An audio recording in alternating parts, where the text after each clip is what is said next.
First question. Do you think the fact that the All-Star game is in SLC next year is playing any role in the Mitchell trade discussions? I would say no, just because at this point, you've already traded Rudy Gobert. And by doing that, you've kind of ensured that there's going to be a deviation of national focus on you. And I think part of being an all-star is capturing the attention of the voters. And I just don't think this wouldn't be an insult if Donovan Mitchell played at an all-star caliber level. He's perfectly capable of doing that. We've seen it already. Would enough people be watching the Jazz to say that? Or are they going to go the route of, well, what if the Thunder have a better record, for instance? Shai Gilgeous-Alexander is contributing to more winning, or Steph Curry and Damian Lillard are contributing to more winning.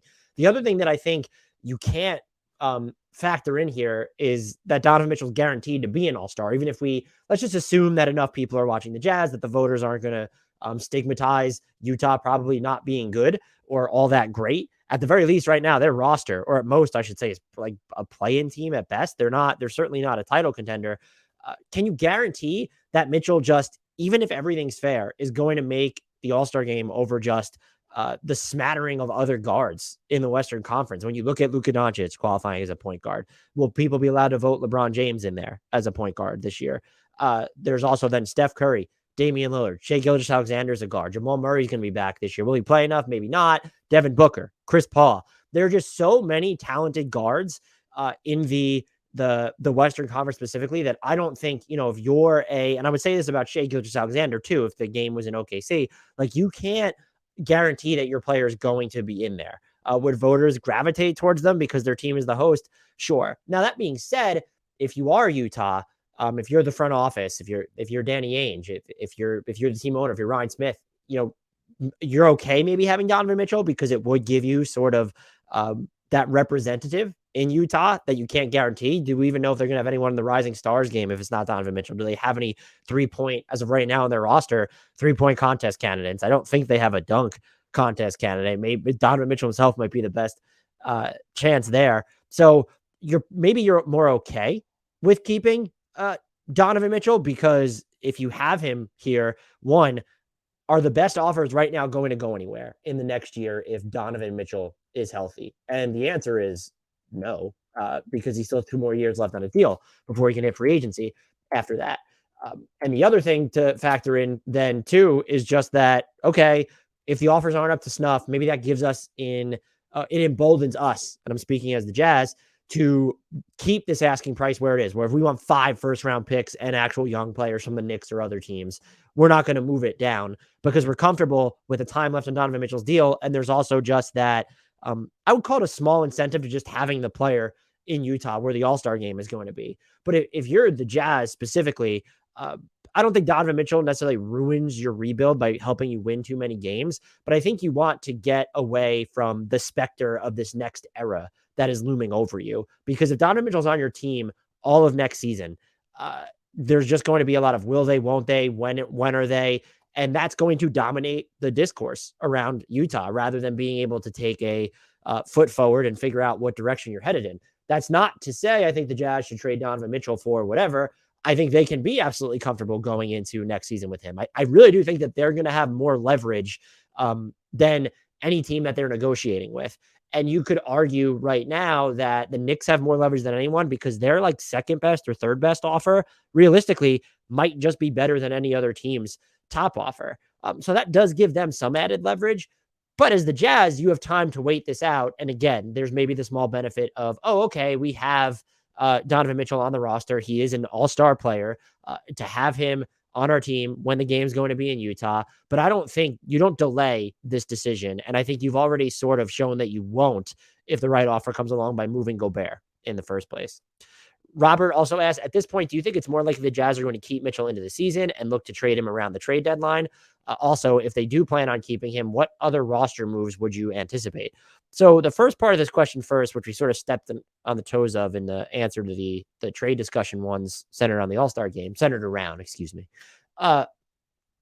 I honestly don't know. My guess would be that this trade with the Knicks is just going to get done because this feels just like such a no-brainer trade. Maybe it's a matter of the Jazz acquiescing a little bit, or are maybe the Knicks are giving so many first-round picks, but perhaps they're not all their own since they have the Washington, Detroit, and Milwaukee Bucks first rounders, as well as that Dallas first rounder. So maybe they're just including a way more picks than we're thinking, but they've saved a little of theirs, perhaps on the front end or on the back end, however they're able to figure it out. So my bet would be, if I had to bet, which thank God I don't because I don't want to on this, would be that they're going to move Donovan Mitchell. I did make the case that maybe you should keep him in to the season, because would that open up? I did previously make the case, I should say. Would that open up a list of other trade suitors who the season doesn't go according to plan, and then they're more likely to throw their all-in offer on the table or enter the sweepstakes at all if they're not currently involved? You can even frame this around the Knicks too. If they, after getting Jalen Brunson, being so heavily tied to Donovan Mitchell, if they start off the season like 4-7 or something, there's going to be clamorings throughout that organization to get a deal done. And so do you ultimately get more out of them by waiting out the, let's call it the awkwardness? And we know it's inevitable that Donovan Mitchell gets moved, but do you try and wait out this awkwardness to drum up more from the Knicks, or again, to increase the scope of your suitors? Now, when you go through teams that might fall under that umbrella, that's where things get difficult. I don't know that. Look, I'm sure Miami's best offer is probably on the table. And so you can't physically get more out of them unless they're acquiring additional first round picks somehow. What is the team that's going to get off to a weird start?